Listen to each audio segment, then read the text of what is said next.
Hi, I'm Wanda Lloyd. Welcome to Two Old Chicks Who Know a Lot of Shit, episode 10. I'm here with my podcast co-host, Tina McElroy Ansa. Hey, Tina. Hey, Wanda Lord, how you doing? I'm good. I'm good. We've had great weather lately, so I'm in a kind of a sunshine kind of mood. Oh, I'm in a sunshine kind of mood too. It's a beautiful day down here. I know it's a beautiful day up up in Savannah, and we need to treasure these days because winter is a coming. It sure is. Rain's coming, and then in a couple of days, and then winter is coming. So as I look at the sunshine, I'm just happy. Good. I'm happy to hear that. I'm gonna take a cue from you and do the same thing. Okay. We want to thank everyone for joining us again. Our main segment for this episode is a conversation with a new friend, Amanda Miller Littlejohn, someone we recently met. Amanda is smart, transparent, and engaging. We call this segment, Can a Sister Get Some Rest? So listen up, all you overworked, overly ambitious Black women who don't know how to turn it off. We got you. We got you. Just wait. Just you wait. But first, Wanda, we want to do a little checking in with our first It's our first segment. That's our first segment. Thank you. I'm sorry. I did a little bit too much partying, I guess, at the wedding. I'm still a little loopy. Those two glasses of champagne still must be in my system. But Tina, that was a week ago. Come on now. All righty. I'm good. Well, I have it on my desk. My Post-it, it's a big Post-it this time, and it's writ large. And what's written on it is purge. And I actually got this from you, Wanda. Wanda and I went shopping while we were together this past week, and I bought me some shoes. I bought me a couple of pair of shoes.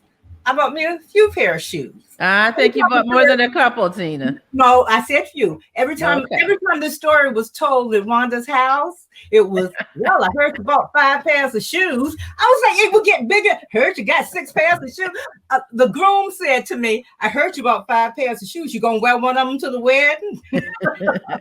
So that's what my you gave me this idea too, Wanda. You said, well, now, Tina, you got new shoes. You got to get rid of something. And I am happy to get rid of old shoes that I haven't worn in forever and things that are just here. Some of them, if they're useful to somebody else, I'll pass them along. If not, I'm going to ditch them. But I want you to know that my word for this whole week and this whole month is purge. Yeah. Purge. Don't hold on to things. I think so often about the needless waste and needless need. All the things that we have that could make people's lives better, make a little schoolgirl's eyes sparkle. There are all kinds of things that we can pass along. So when you're thinking about purging, don't just think about getting rid of things. This is what my Post-it reminds me of. Think about getting rid of things that can help other people. That's really good advice, Tina. I had a pair of shoes that I tried on when we were getting ready for our virtual 50th Spelman reunion back in the spring. And I put the shoes on because they wanted us to take a picture of our whole body for the ball. And I put the shoes on. My daughter was about to take my picture and the shoes were dry rotted. The whole sole fell off. And I thought, I held on to these things too long. I'm never going to wear shoes like this again.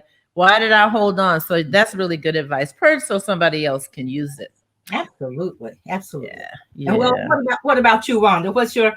Well, I do my Post-its, as everyone knows, and Wanda does her Google calendar. So, what's on your Google calendar this week? Well, my Google calendar this month is about a local political forum in Georgia. Mm-hmm. Over my whole life, I've been looking at these, watching political forums on TV, and I always see these esteemed journalists moderating the forums where they ask candidates questions about, why they're running and what they plan to accomplish, whether it be a city council or the state legislature, Congress, even the presidential race. Mm-hmm. So the moderators doing the work for the people, asking the questions for the people. Right, exactly. And the moderators are almost always TV journalists. So when the president of the Savannah League of Women Voters reached out to me and asked me to moderate a candidate forum for our upcoming state legislative race, I had to ask her, you know, I'm a former newspaper journalist, right? I'm not a TV anchor, never been a TV. I am not a TV personality. But she assured me that she knew I never worked in television. And for some reason, oh gosh, I now found myself getting ready to moderate my first ever candidate forum in October. So that's on my calendar. We're getting the questions from the League of Women Voters. They're asking people in the community to contribute questions. Of course, the candidates are contributing. There are 5 candidates for one race. It's the unexpired term of someone who passed away recently. Mm-hmm. And so that's on my calendar, getting ready for this forum. Well, wait a minute. Let me ask you, Wanda, are you excited? I am getting a little excited. Yeah, because it's new. You know, I like new challenges. So not bad for an old chick, huh, Tina? Not bad for an old chick at all.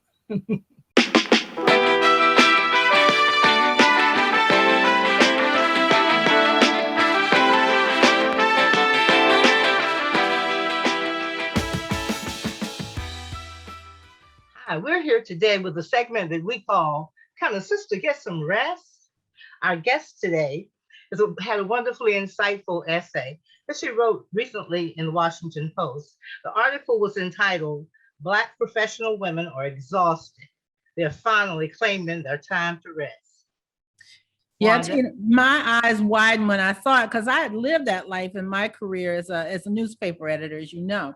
And as I was reading through it, I found myself signifying with my head nodding and saying, yeah, one of those articles. Yeah. I was putting myself right in there. So a few days later, after I read it the first time, I reached out to our guest today, who is Amanda Miller Littlejohn, the author of this piece. And I'm so happy she's with us to talk about this trend because we are intrigued about how this younger generation is recognizing that there has to be a balance. Amanda is a writer and an executive branding coach in Washington, D.C. She describes herself as someone who helps high achievers make themselves and their work visible in the digital age. Amanda, welcome to Two Old Chicks. Thank you so much for having me. Great. We're thrilled to have you here. Thank you. We were talking earlier, Wanda and I, before we met with you, and we were looking at your wonderful article. And then, of course, as editors, we went back and were sort of, not tearing it apart, but dissecting it. And we were just looking at all the high points that you mentioned. And so, we really were so taken with the fact that you seemed to really get so much into it. And clearly, there was so much to be said. There was a lot. There was a lot that I had to pack in, and there was a lot, unfortunately, I had to leave out. As you know, I only had a certain word count. So yeah, well, as editors, we know how that goes. So you can blame it on us. The other side. Blame it on us and all of the people who are like us. So Amanda, I want to start by reading the beginning of your article in which you wrote, last December, I delivered a baby by complicated cesarean section. I was one of those people you hear about sending work emails from her hospital bed. Once out of surgery and at home with my baby, I chose to forego maternity leave and continue working. And then you went on to describe how you were soon exhausted and you got quite sick, didn't you? And you were forced to wonder, why hadn't I taken a break? So Tina and I both come from an era where the image of being a Black superwoman was created. And in the book that Tina and I co-edited and published last year, Meeting at the Table, African-American Women Write on Race, Culture, and Community, some of our essayists wrote about how racism is exhausting. But now, after reading your article, we're seeing that being an ambitious and professionally successful super Black woman is also exhausting. So how did we get here? And why hadn't you taken a break? Okay. So first I'll answer the why hadn't I taken a break? And honestly, I didn't know when it all kind of happened, what my reasonings were, other than the fact that I know that I am wired a bit differently than most people, and I don't have the same needs, so to speak. So it's almost like a challenge, like how much can I do? How much can I get done? Beyond what's considered normal, but obviously I reached my limit after having the baby. And I think another piece of it was, I run my own business, and it's been a journey getting to the place where my business is doing well, is sustainable, but I'm independent. And I think I'm always haunted by those early years when things weren't so great. And it just took a really long time to build up the trust and credibility, build up a clientele, build up an audience of people who are willing to pay, fair prices for what I do. And just the thought of turning that off and saying, no, I'm not available. It's just like, what? I can't do that. And so that's kind of how I got. Can I interrupt you a little bit, because I do kind of want to go into the things that you say, because they're so interesting. The first thing you said is that you think you're wired a little differently. You like, do you like to not compete against yourself, but is that kind of how you do the whole thing? Are you competing? Are you competing against yourself? Are you competing against time? Are you competing against another model that you've seen? Or you, just like you said, just wired that way? Well, I think it's similar to what Amber mentioned, what I quoted her saying in the article, which is we are wired to overachieve. We're groomed to overachieve. And I think it, honestly, if I keep peeling back the layers, it started in childhood when I was affirmed for succeeding. I was affirmed for making good grades. I was even given money. My dad promised me $5 for every A starting in third grade, I think. And so I picked up the idea of fairly early on that, I get accoladed, I get love, I get attention, I get positive reinforcement when I work hard to achieve this outcome. And it right. And it didn't end, right? It wasn't just academics, it was household stuff. Like anytime I was working really hard and there was a nice, pretty, outcome on the end, I was accepted, affirmed, loved, welcome. And not to say that my parents didn't really pay attention to me otherwise, but I was just saying that was a big chunk of your development. We were talking about development earlier. A big chunk of your development. Yeah, exactly. And so honestly, when you are used to kind of showing up that way for so long, at least for me, it really leaked over into other parts of my life, my friendships, relationships. Like every relationship I have, even as a mother, I almost feel like I have to be working in order to earn my seat at the table. And that's something that I started to confront after falling ill and really talking to the other women in my community, who, some mothers, some not, some wives, some single, but all of them had that story of feeling like we have to always be busy, always be working in order to be valuable, in order for people to want us around.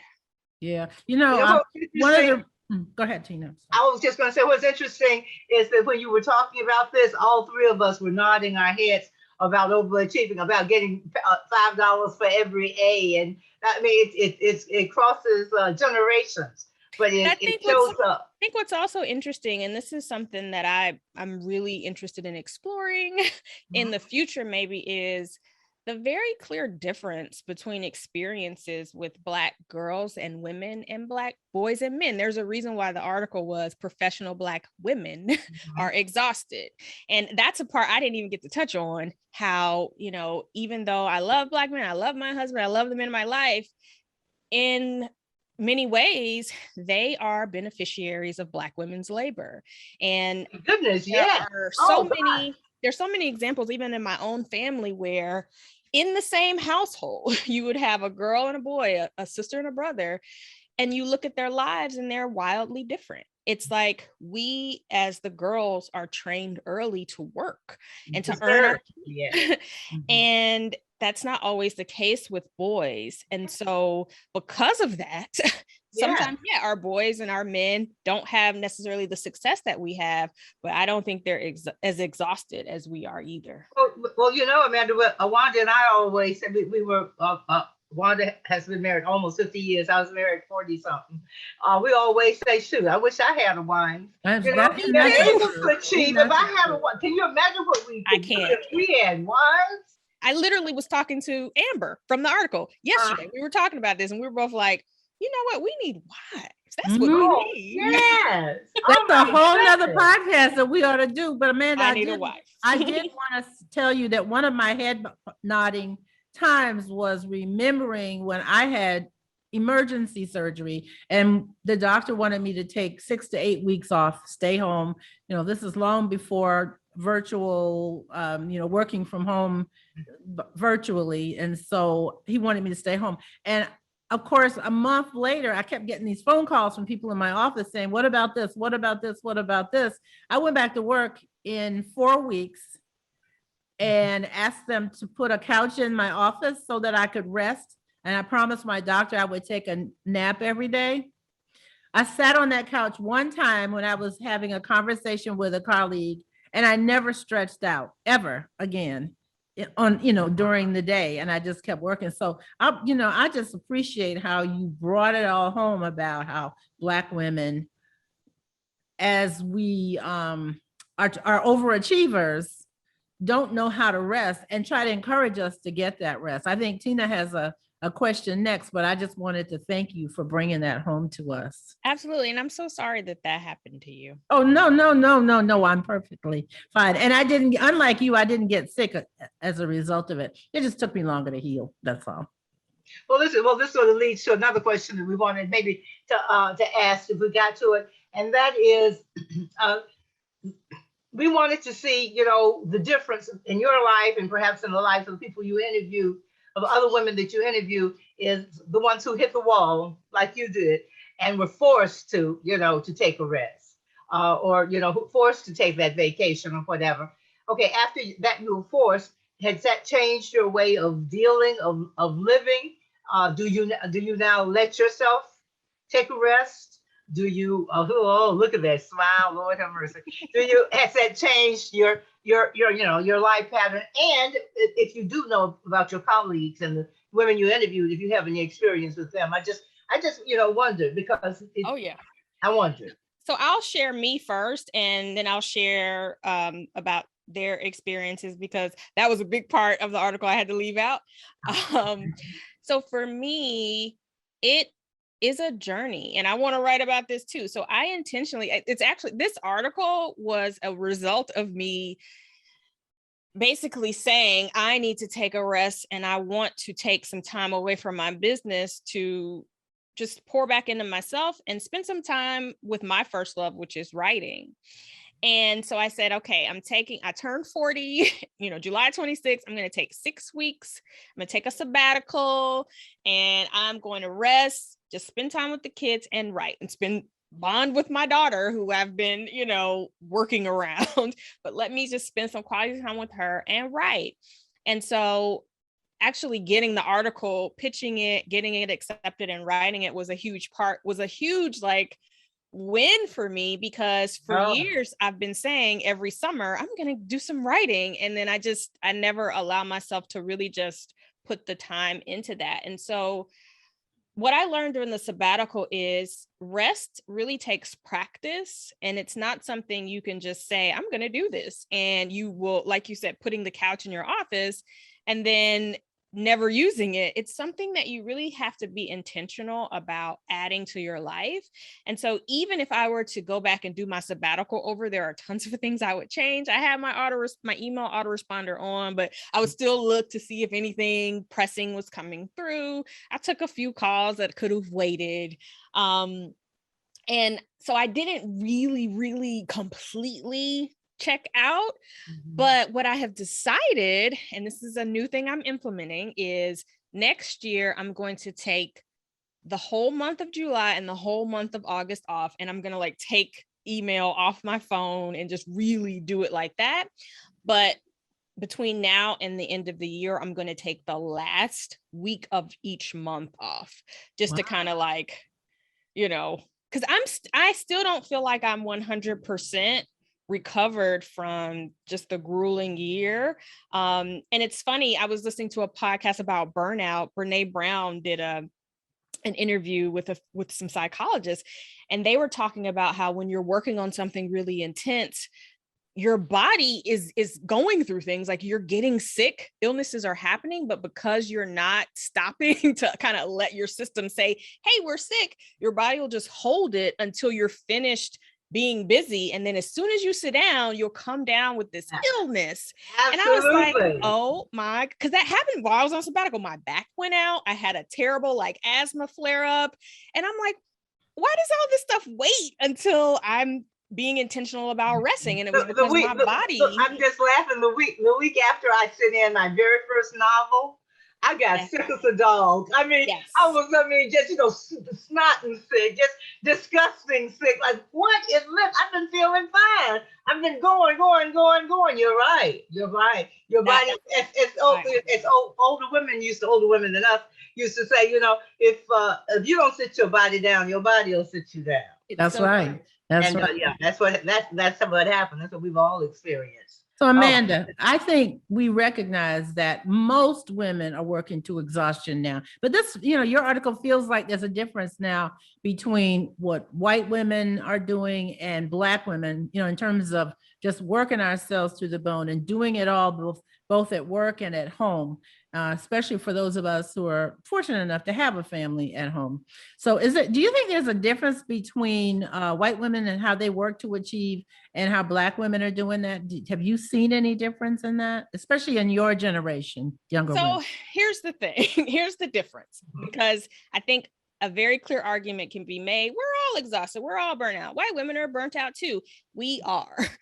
But the difference for Black women is, like, we're all Black, white, gray. We're all kind of living in this capitalist society.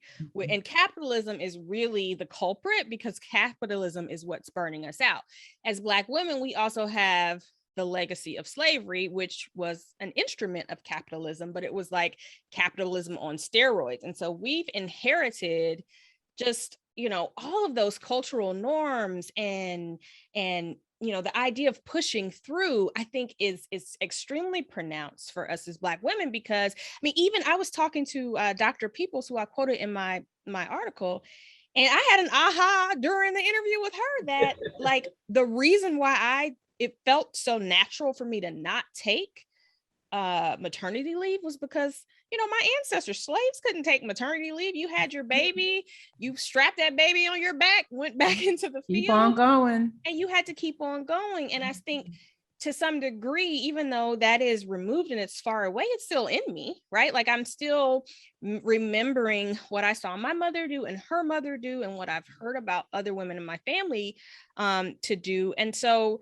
yes, we're all living in the same society, but I think the historical legacies and the family legacies that Black women have, and those are real. That informs, that shapes how you develop. It shapes who you become and how you operate and what you consider to be normal. So yes, I think white women are burnt out, but they do have the benefit of not having that specific historical legacy. They also have the benefit of not having to weather microaggressions at work. A number of the women in my article do work in corporate America, and they mentioned, as Dr. Moxley said, because she's actually researched high achieving Black women in predominantly white spaces, that just the whole code switching and having to play the game is exhausting in and of itself. And so you add that on top of feeling like I've got to push through and I've got to overachieve, and then I've got to put on a pretty face and I've got to appear nice and unbothered, even if I am, like, all of that is just, I got to represent my race while I'm doing it. It's a lot. Right. And my mama and my grandmama and all, yes, we have. And then factor in one more thing. I might be the only woman in my family who made it. Right? I may be the only person who made it out of, whatever circumstance. That's a heavy weight on your shoulder, isn't it? To be the only one. I may be the only one. I may have to send money back home. Like, that's not a conversation that white women are having. Like, I got to actually support my extended family because I'm the only college educated or corporate earner who can afford to do that. So there's layers and there's levels. One last thing. Okay. Comorbidities, right? So if you think about Black women and Black women's health, like a lot of us are single. Even those of us who are married, like many of us have health challenges that are in part due to racism, in part due to culture, in part due to choices, etc. And so that's just a whole nother layer that you put on top of just the day-to-day experience of being a Black woman that makes it all just too much. You know, Amanda, I remember as I was moving through my career, hearing white women say, and there were white women who were very ambitious, say, I'm going to take a vacation. To me, a vacation was, I'm going to take a week off and I'm going to drive from Washington, D.C., where I was working at the time, to Savannah to visit my mother and take my whole family and spend a whole week doing stuff with or for my mother, whether it was taking her to the doctor or going to buy a new sofa and helping her pick it out, whatever it was.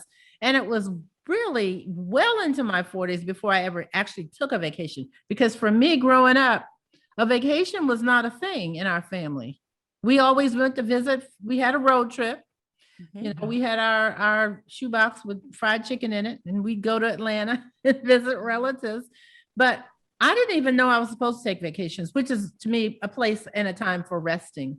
Exactly. And so I'm really happy that your generation is finding out earlier or early on that you really do need to just unplug. Like you say, you're going to turn off your email. You're going to turn off your phone and maybe leave the work phone at home or leave the laptop at home. I always took my laptop with me. And in hindsight, I regret doing that.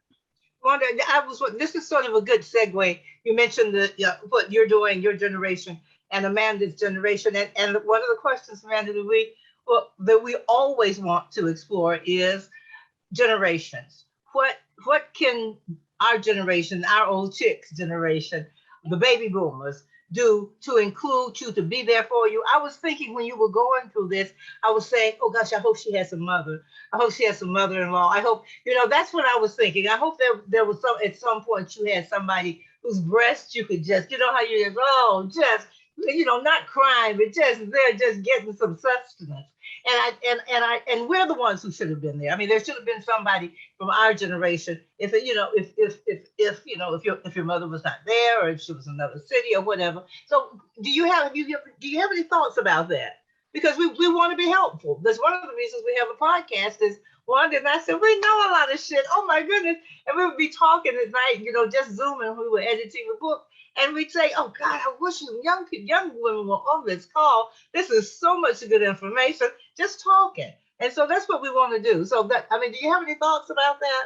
Well, I definitely could have used a bosom to just rest in during that time. But one of the things that really complicated that period for me was the pandemic. And so my mother was here for both of my older children's births, but because of the she's 73, I think. And okay, I know. Oh, shit. About our age, we got that. We totally understand that. She had me at 33, just like you had your daughter at 33. And I just, at the time, this was December, this is around Christmas, it was just still the vaccine hadn't come out yet, and travel just wasn't, like, if she had been able to drive or get here from Tennessee, maybe, but flying, I just wasn't willing. She wasn't willing, and I wasn't willing to risk health that way. And so that has actually been really hard. I wanted to visit my grandmother who lives in Georgia near you all. She lives in Swainsboro. And this is the first girl on this side of the family in 40 years since oh my goodness. Mm-hmm. And she want to hold that girl, huh? It's very exciting, but she's living in a hot spot, and she's scared that if we visit, something bad will happen and the baby will get sick. And so that has been really hard, just navigating being a Black woman and having needing support, and then the people who you would look to normally, that's another layer of it, right? Like supporting them. What I was thinking when you were talking is that's another layer. So now you have to be considerate of your elders, but also you have to be safe with your family, and you want them to be safe. So you're juggling all these things a lot. It's like I'm in the center. The final, you're the mama. You're the final.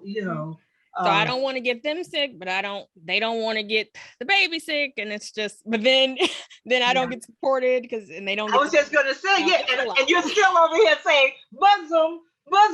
Bosom, please. I'm looking for a bosom. I will say too, though, just to your point about being there for me, I did have a moment when I had mastitis and I was sick. I had a fever, and I remember I was FaceTiming with my mom, and all she was concerned about was the baby. She was looking at the baby. She's like, "Is that, babies have little rashes, skin, face rashes." And she was all concerned about the baby's skin. And I'm like, Mom, I just had a fever of 100. I have a pediatrician who makes house calls.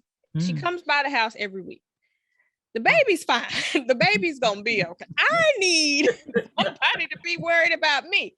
So to your point, I do think your generation could check in on us a little bit, because we're not always okay. Oh, wow. That's good to know. Yeah. Even though we were that's wonderful to know. Yeah. We were groomed to present like we are. I mean, it's a lot. Yeah. Yeah. So as we come to a close, because I'm the timekeeper among the two old chicks, so we're getting close to the end. Is there one other message you want to leave in terms of resting? For example, how do men in our lives help us with this? Because I almost always had male bosses, and so I found it very difficult to say to a male boss, wait a minute, you're putting too much on me, or you're expecting too much of me, or I need to back away. I need to, I have all these other things over here. Some of them work, some of them personal. Is there something that we can expect from our men, or should expect? Or is that something you're seeing? I think, if I were to give advice to men, to check the same advice I would give to your generation, check in with the women and maybe say before you pile on more tasks, can you take this on? Are you okay? Is this too much? I try to keep the lines of communication open with my husband, because as you know, anytime there are children involved, there's just a lot of stuff. And now with the pandemic, there seems to be so much more, a whole nother layer of just paperwork and medical tests and things that have to get done in order for the kids to go to school. And so just making sure that the men in our lives are checking in with us to say, especially if they know we have that tendency to take everything on, how can I be helpful to you? That's one of my husband's favorite questions. How can I be helpful to you? Isn't that wonderful? That's it is. Yeah. You have given us so many pearls, Amanda. I do have one more. I know we're pressed for time, but I have one more nugget I wanted to share from the women in my article. You mentioned just like, where do we go from here? And this is something I'm still working on, but a number of the women in the article mention how they are kind of taking this rest forward. And they said something that resonated with me, and I find it to be very true. As women, we really have to kind of take for ourselves first. And I know that sounds like, what? How can we do that?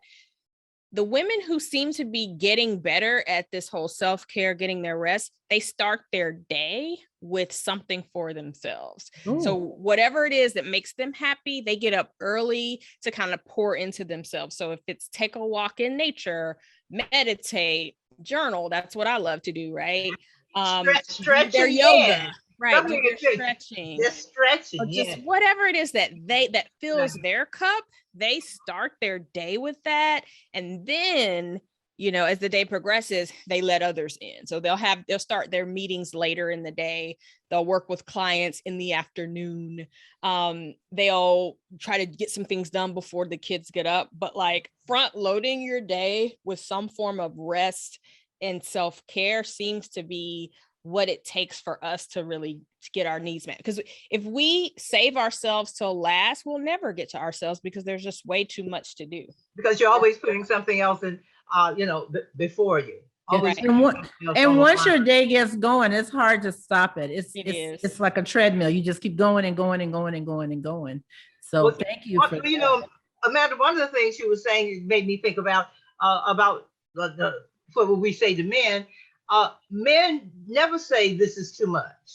because they have wives, they have people to take care of. Have you ever heard a man say, "Oh no"? They always say the same thing. Sure, boss, I can take that on. Yeah, put that on my plate. Yeah, and then of course they can find another woman to probably. There are probably women under them who will do the job. But I don't think we should ever expect. I don't mean that. That's not a mean thing. I think I agree with what you just said. We should take care of ourselves first, because waiting for somebody else to say, is this too much? Nobody's ever gonna say that to you. Especially if you're the kind of person that I know over here, my partner and co-host.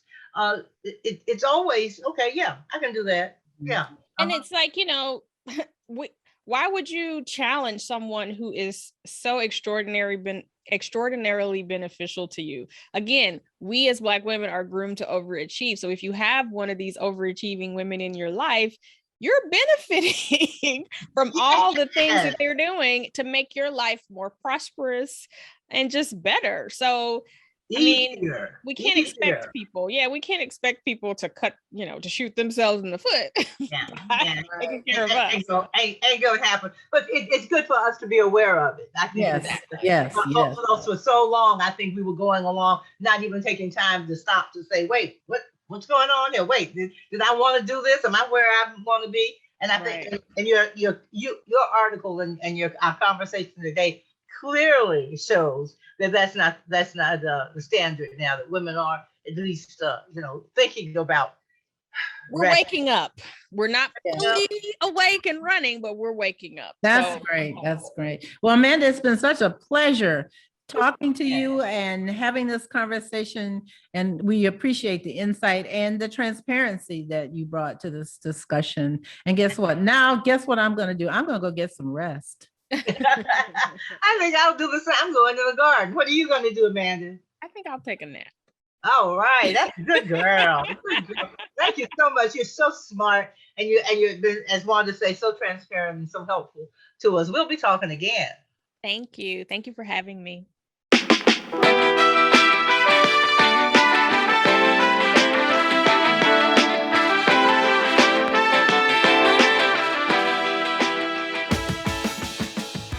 As old chicks, we have lived long enough to know a lot of stuff, and many of our listeners tell us they love this segment. We call it Dropping Some Wisdom. We certainly have a lot of it. So, Tina, what's your wisdom this time? Well, I know we said that we were going to stop talking about the wedding. I'm not really talking about the wedding anymore.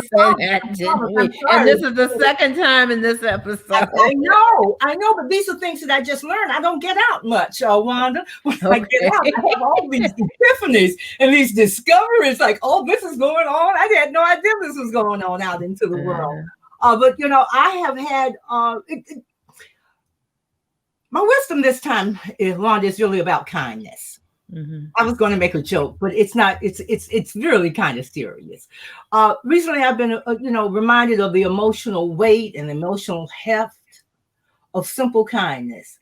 I don't do much driving, especially on the freeway. I had a husband who was my chauffeur for 40 years. So my recent trip to Savannah, really took a lot out of me. And it was so amazing how many people knew I had driven, knew I didn't really drive much, asked about the trip, wanted to know how things were. We were full tilt Molly from the time we got there, but it was the most amazing thing that at every point, many of these people I had never met, I may have heard about them from you, but I'd never seen, offered me such lovely instances of kindness. I was just caught about it. I was, Wanda, over and over again. Just, from folks who saw me sitting by myself and came over and brought their posse to sit with me at the rehearsal dinner. And at the rehearsal, Joby's aunties teamed up and dropped me off at the hotel where we were going to have drinks before the rehearsal so I wouldn't have to walk because, I have been having a little issues with my back. Let me tell you this one. I was desperate for a cup of coffee, Wanda. After we had gone on, I hadn't had champagne yet, but I hadn't had a Starbucks yet. And I was desperate for Starbucks. And so two of the aunties had dropped me and another auntie off, and she went to the bathroom, of course. And I went to see if I could find me a cup of coffee. And in the lobby, I found what a Starbucks, a barista. And I asked her, I said, "Oh God, thank you. Can I have a cup of coffee?" And I looked at my fancy purse and realized I had no credit card, I had no cash, I had no ID for that matter. But it was a cute, fancy purse, Tina. It's my fancy purse. I never used it, how many fancy purses do I need? It's my mother's purse. It was one of my mother's purses, and she gave it to me. Remember the glittery kind of white, pearlized. Remember the pearlized clutches? Yeah. That was him. But it was very pretty, but I had nothing in it that was going to help me. And the young woman behind the counter, I said, "Oh gosh, never mind." I said, "Well, wait a minute." I said, "Well, you let me have it if I promise my girlfriends to come and I can come as friend." And she looked at me and said, "Go on," with her hand, She said, "Go on, you okay?" She said, "Go on, you all right." And it just almost, I know I'm a little emotional, but I almost burst into tears because it was such a kind thing to do for someone she didn't know, who probably was telling a lie about not having no money in her purse, Hey, Tina, that's just good old Southern hospitality, isn't it? No. I know lots of people who will question you about good old Southern hospitality. This was good old human kindness. Yeah. This was the milk of human kindness at every turn. And I hope that I haven't not been paying attention to this all along, because I'd hate to think that people are being this kind to me. And I just am beginning to, notice it now. So my wisdom to all y'all and for me is simple. Be kind. Be kind. Hey, Tina, It's a good thing I didn't know about that purse before the wedding, because a few weeks before the wedding, Shelby was rummaging through my closet. "I know there's a cute little white person here. There's got to be a cute little white person here. I need a little white purse for the wedding." And I said, "I thought you bought one." She said, "No, I want to borrow one." So she did find one in my closet, but I think yours had more meaning and was cuter. So it's a good thing I didn't know about it before. No, I wish you had known about it. I would have, I would have been happy for my little schoolgirl, my little married schoolgirl to use my mama's purse. Okay. About you, Wanda. What's your wisdom this time? Okay. Well, my wisdom this time is you get what you pay for. Since I was a young adult, people in my family told me that by spending a little more money on the front end, I would get quality stuff that lasts a long time. Now, I know everybody isn't fortunate enough to buy expensive stuff, whether it's clothes or shoes, or furniture or services. But if you can, and I know everybody can't, I urge our listeners to remember that buying quality means getting things that last longer and are stylish longer, or even pay to get better services. When I moved into the executive ranks in my career, my mother went shopping with me at a high-end department store, and she urged me to treat myself to 2 very nice yet expensive business suits. The quality stood out. They fit my body so well, and I got lots of compliments and respect from colleagues when I wore those suits.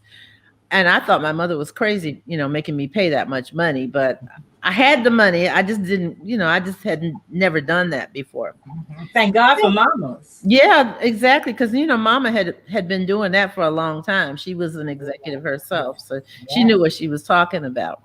So that's when I started really investing in myself, because I saw that it made a difference in my career when people sort of looked at me and say, she's playing the part. She looks the part. Mm-hmm. We're going to keep pushing her forward. Mm-hmm. And I would say the same thing for services. If you go to a dry cleaner or a hairstylist, or you hire someone to do some work in your home, be open to paying a few extra cents or a few extra dollars. Mm-hmm. You might have to cut back on something else to afford this kind of quality service. But in the long run, it pays off. Quality. That's my wisdom. You get what you pay for. Yeah, absolutely. Absolutely. That was a good one, Wanda.